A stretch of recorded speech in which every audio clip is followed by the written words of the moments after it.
আমরা মানুষজনকে আসলে সচেতন করা উচিত যে রাষ্ট্রীয় সম্পদ যেন আমরা নষ্ট না করি। আমরা জয় উৎসব, খুশির উৎসব সবকিছু যখন উদযাপন করব তখন একটু স্বাভাবিকভাবে থাকার চেষ্টা করব, সংযত থাকার চেষ্টা করব, যেন কারো কোনো ক্ষতি না হয়, দেশের কোনো সম্পদের ক্ষতি না হয়, এতটুকু বিবেচনায় রাখা। অপরদিকে যাত্রাবাড়ি থেকে একটি মিছিল হয়ে অর্থাৎ এদিকে প্রেস ক্লাব, মৎস্য ভবন, ইঞ্জিনিয়ার ইনস্টিটিউশন হয়ে শাহবাগে নারী শিশুরা কিন্তু চলে আসছে। দেখছেন যে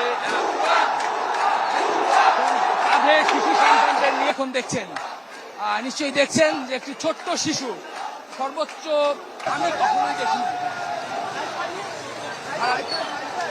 ছাত্র কিংবা অভিভাবক সব ধরনের মানুষই কিন্তু গণভবনে ঢুকে পড়েছে।